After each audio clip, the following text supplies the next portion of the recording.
प्रियतम को 1 वर्ष की सज़ा हो गई और अपराध केवल इतना था कि 3 दिन पहले जेठ की तपती दोपहरी में उन्होंने राष्ट्र के कई सेवकों का शरबत पान से सत्कार किया था।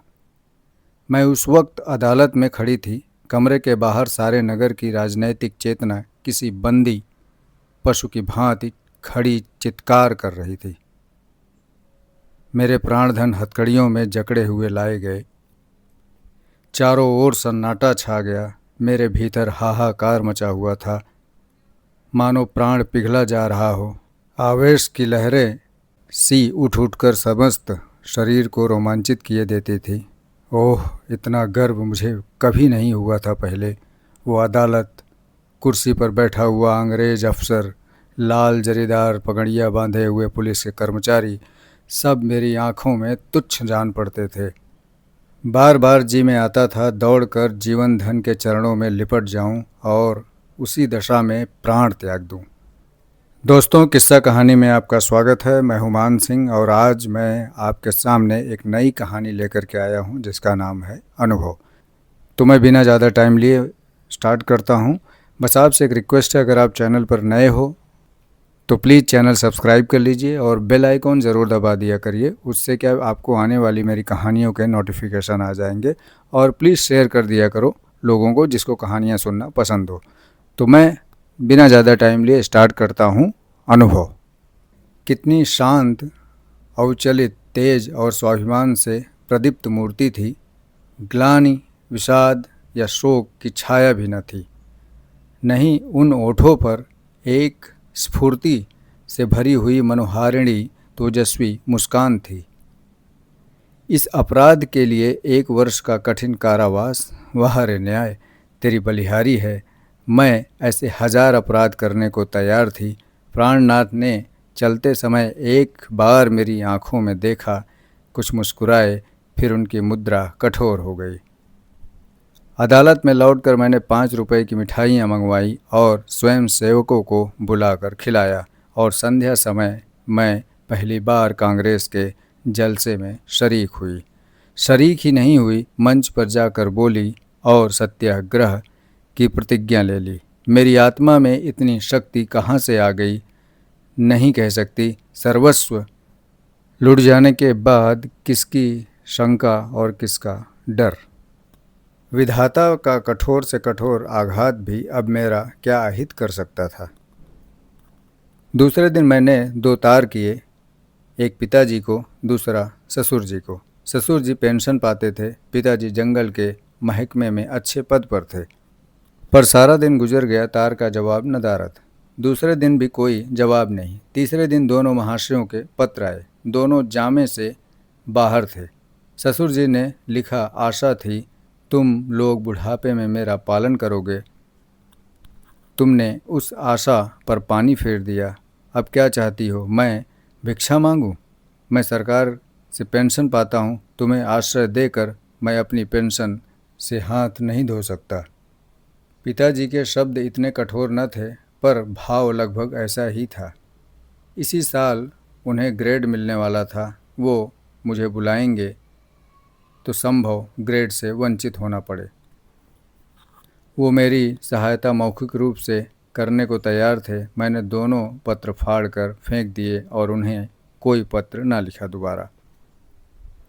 हे स्वार्थ, तेरी माया इतनी प्रबल है। अपना ही पिता केवल स्वार्थ में बाधा पड़ने के भय से लड़की की तरफ से इतना निर्दय हो गया। अपना ससुर अपनी बहू की ओर से इतना उदासीन हो जाए। मगर अभी मेरी उम्र ही क्या है, अभी तो सारी दुनिया देखने को पड़ी है। अब तक मैं अपने विषय में निश्चिंत थी, लेकिन अब ये नई चिंता सवार हुई। इस निर्जन घर में निराबाधार निराश्रय कैसे रहूँगी? मगर जाऊँगी कहाँ? अगर कोई मर्द होती तो कांग्रेस के आश्रम में चली जाती या कोई मजदूरी कर लेती। मेरे पैरों में नारित्व की बेड़ियाँ पड़ी हुई थी। अपनी रक्षा की इतनी चिंता न थी जितनी अपने नारित्व की रक्षा की चिंता थी। अपनी जान की फिक्र न थी, पर नारित्व की ओर किसी की आंख भी नहीं उठनी चाहिए। किसी की आहट पाकर मैंने नीचे देखा। 2 आदमी खड़े थे। जी मैं आया पूछूं, तुम कौन हो, यहाँ क्यों खड़े हो? मगर फिर ख्याल आया, मुझे ये पूछने का क्या हक है? ये आम रास्ता है, जिसका जी चाहे खड़ा हो। पर मुझे खटका तो हो गया। उस शंका को किसी तरह दिल से न निकाल सकती थी। वो एक चिंगारी की भांति हृदय के अंदर समा गई थी।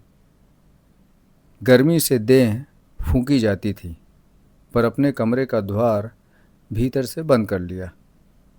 घर में एक बड़ा सा चाकू था, उसे निकालकर सिरहाने रख लिया। वो शंका सामने बैठी घूरती हुई मालूम होती थी। किसी ने पुकारा। मेरे रोए खड़े हो गए। मैंने द्वार से कान लगाया। कोई मेरी कुंडी खटखटा रहा था। कलेजा थक थक करने लगा। वही दोनों बदमाश होंगे, लेकिन क्यों कुंडी खटखटा रहे हैं? मुझसे क्या काम है? मुझे झुंझलाहट आ गई। मैंने द्वार खोला और छज्जे पर खड़ी होकर जोर से बोली, कौन कुंडी खटखटा रहा है? आवाज़ सुनकर मेरी शंका शांत हो गई। कितना ढाढ़स हो गया। ये बाबू ज्ञानचंद थे। मेरे पति के मित्रों में से इनसे ज़्यादा सज्जन दूसरा नहीं है। मैंने नीचे जाकर द्वार खोल दिया। देखा तो एक स्त्री भी थी। वो मिसेस ज्ञानचंद थी। वो मुझसे बड़ी थी। पहले पहल मेरे घर आई थी। मैंने उनके चरण स्पर्श किए। हमारे वहाँ मित्रता मर्दों ही तक रहती थी, औरतों तक नहीं जाने पाती। दोनों जने ऊपर आए। ज्ञान बाबू एक स्कूल में मास्टर हैं, बड़े ही उदार, विद्वान, निष्ठपट। पर आज मुझे मालूम हुआ कि उनकी पथ प्रदर्शिका उनकी स्त्री हैं। वो दोहरे बदन की प्रतिभाशाली महिला। चेहरे पर ऐसा रोब था मानो कोई रानी हो। सिर से पांव तक गहनों से लदी हुई। मुख सुंदर न होने पर भी आकर्षक था। शायद मैं उन्हें कहीं और देखती तो मुंह फेर लेती। गर्व की सजीव प्रतिमा थी। वो बाहर जितनी कठोर, भीतर उतनी ही दयालु। घर कोई पत्र लिखा? ये प्रश्न उन्होंने कुछ हिचकते हुए पूछा। मैंने कहा, हाँ लिखा था। कोई लेने आ रहा है? जी नहीं, न पिताजी अपने पास रखना चाहते हैं, न ससुर जी। तो फिर क्या अब यहीं पड़ी रहूँगी? तो मेरे घर क्यों नहीं चलती? अकेले तो इस घर में न रहने दूंगी। खुफिया के 2 आदमी इस वक्त भी डटे हुए हैं। मैं पहले ही समझ गई थी दोनों खुफिया के आदमी होंगे। ज्ञान बाबू ने अपनी पत्नी की ओर देखकर मानो उसकी आज्ञा से कहा, तो मैं जाकर तांगा लाऊं? देवी जी ने इस तरह देखा मानो कह रही हूं, क्या अभी तुम यहीं खड़े हो? मास्टर साहब चुपके से द्वार की ओर चले। ठहरो जी, कै तांगे लाओगे? कै? मास्टर साहब घबरा गए। हाँ कै। एक टांगे पर 3 सवारियां ही बैठेंगी। संदूक, बिछावन, बर्तन, भांडे क्या सिर पर ले जाएंगे? अब तो 2 ला दूंगा। मास्टर साहब डरते डरते बोले। एक टांगे में कितना सामान भर दोगे? तो 3 लाए देता हूँ। अरे तो जाओगे भी? जरा सी बात के लिए घंटे भर लगा दिए। मैं कुछ कहने न पाई थी कि ज्ञान बाबू चल दिए। मैंने सकुचाते हुए कहा, बहन तुम्हें मेरे जाने से कष्ट होगा। और देवी जी ने तीक्ष्ण स्वर में कहा, हाँ कष्ट तो होगा, अवश्य होगा। तुम दोनों जून में 2-3 पाव भर का आटा खाओगी, कमरे के एक कोने में अड्डा जमा लोगी, सिर में आने का तेल डालोगी। ये क्या थोड़ा कष्ट है? मैंने झेपते हुए कहा, आप तो बना रही हैं। देवी जी ने सदैव भाव से मेरा कंधा पकड़कर कहा, जब तुम्हारे बाबूजी लौट आवें तो मुझे भी अपने घर मेहमान रख लेना। मेरा घाटा पूरा हो जाएगा। अब तो राजी हुई? चलो असबाब बांधो, खाट वाट कल मंगवा लेंगे। मैंने ऐसी सहृदय, उदार, मीठी बातें करने वाली स्त्री नहीं देखी थी कभी पहले। मैं उनकी छोटी बहन होती तो भी शायद इससे अच्छी तरह न रखती। चिंता या क्रोध को तो जैसे उन्होंने जीत लिया हो। सदैव उनके मुख पर मधुर विनोद खेला करता था। कोई लड़का बाला न था, पर मैंने उन्हें कभी दुखी नहीं देखा। ऊपर के काम के लिए लौंडा रख लिया था, भीतर का सारा काम खुद करती। इतना कम खाकर और इतना मेहनत करके वो कैसे इतनी हृष्ट पुष्ट थी, मैं नहीं कह सकती। विश्राम तो जैसे उनके भाग्य में ही नहीं था। जेठ की दोपहरी में भी न लेटती थी। हाँ, मुझे कुछ न करने देती। उस पर जब देखो कुछ खिलाने को सिर पर सवार। मुझे यहाँ बस यही एक तकलीफ़ थी। मगर 8 ही दिन गुजरे थे कि एक दिन मैंने उन्हें दोनों खूफियों को नीचे बैठे देखा। मेरा माथा ठनका। ये अभागे यहाँ भी मेरे पीछे पड़े हैं। मैंने तुरंत बहन जी से कहा, वे दोनों बदमाश यहाँ भी मंडरा रहे हैं। उन्होंने हिकारत से कहा, कुत्ते हैं, फिरने दो। मैं चिंतित होकर बोली, कोई स्वांग न खड़ा करें। उसी बेपरवाही से वो बोली, भूकने के सिवा और क्या कर सकते हैं। मैंने कहा, काट भी तो सकते हैं। हंसकर बोली, इसके डर से कोई भाग तो नहीं जा सकता ना। मगर मेरी दाल में मक्खी पड़ गई। बार बार छज्जे पर जाकर उन्हें टहलते देखाती। ये सब मेरे पीछे पड़े हुए हैं। आखिर मैं नौकरशाही का क्या बिगाड़ सकती हूँ। मेरी सामर्थ्य ही क्या है।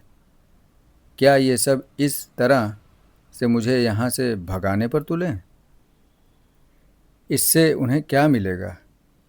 यही तो कि मैं मारी मारी फिरूं। कितनी नीची तबीयत है। 1 हफ्ता और गुजर गया। खुफिया ने पिंड न छोड़ा। मेरे प्राण सूखते जाते थे। ऐसी दशा में यहाँ रहना मुझे अनुचित मालूम होता था, पर देवी जी से कुछ कह न सकती थी। एक दिन शाम को ज्ञान बाबू आए तो घबराए हुए दिख रहे थे। मैं बरामदे में थी, परवल छील रही थी। ज्ञान बाबू ने कमरे में जाकर देवी जी को इशारे से बुलाया। देवी जी ने बैठे बैठे कहा, पहले कपड़े वपड़े उतारो, मुंह हाथ धो लो, कुछ खाओ, फिर जो कहना है कह देना। ज्ञान बाबू को धैर्य कहाँ। पेट में बात की गंध न बचती थी।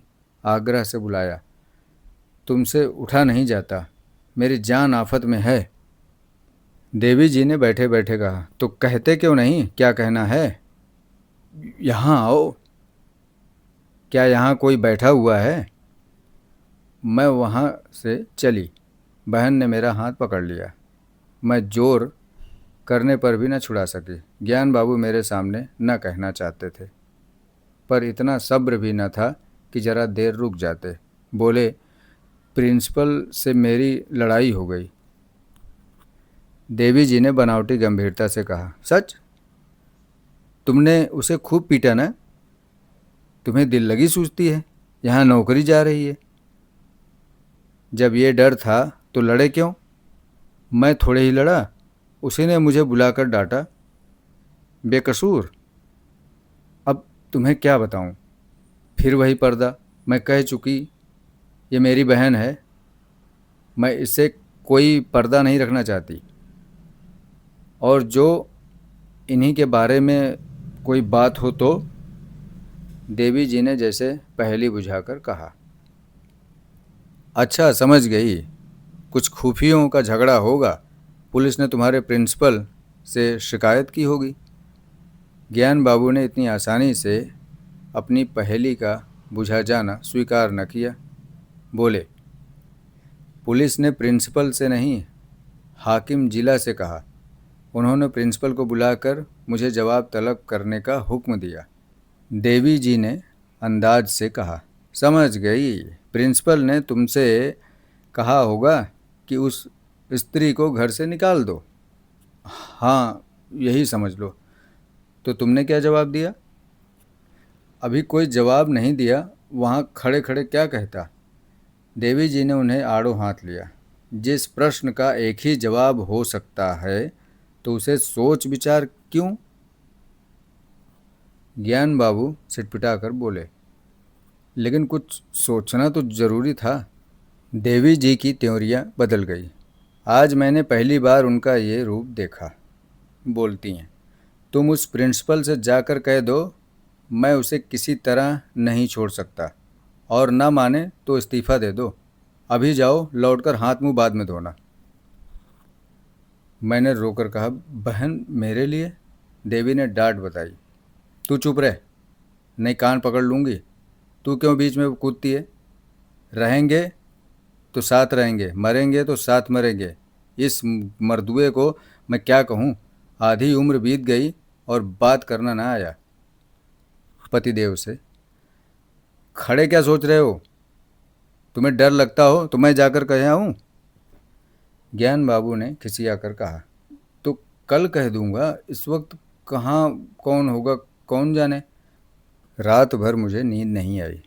बाप और ससुर जिसका मुंह नहीं देखना चाहते उसका ये आदर, राह की भिखारिन का ये सम्मान। देवी तू सचमुच देवी है। दूसरे दिन ज्ञान बाबू चले तो देवी ने फिर कहा, फैसला करके घर आना, ये ना हो कि फिर सोचकर जवाब देने की ज़रूरत पड़े। ज्ञान बाबू के चले जाने के बाद मैंने कहा, तुम मेरे साथ बड़ा अन्याय कर रही हो बहन जी। मैं ये कभी न देख सकती कि मेरे कारण तुम्हें ये विपत्ति झेलनी पड़े। देवी ने हास्य भाव से कहा, कह चुकी या और भी कुछ कहना है? कह चुकी, मगर अभी बहुत कुछ कहूँगी। अच्छा बता, तेरे प्रियतम क्यों जेल गए? इसलिए तो कि स्वयं सेवकों का सत्कार किया था। स्वयं सेवक कौन है? ये हमारी सेना के वीर हैं जो हमारी लड़ाइयाँ लड़ रहे हैं। स्वयं सेवकों के ही तो बाल बच्चे होंगे, माँ बाप होंगे, वो भी तो कोई कारोबार करते होंगे। पर देश की लड़ाई लड़ने के लिए उन्होंने अपना सब कुछ त्याग दिया है। ऐसे वीरों का सत्कार करने के लिए जो आदमी जेल में डाल दिया जाए, उसकी स्त्री के दर्शनों से भी आत्मा पवित्र होती है। मैं तुझ पर एहसान नहीं कर रही हूँ, तू मुझ पर एहसान कर रही है। मैं इस दया सागर में डुबकियाँ खाने लगी।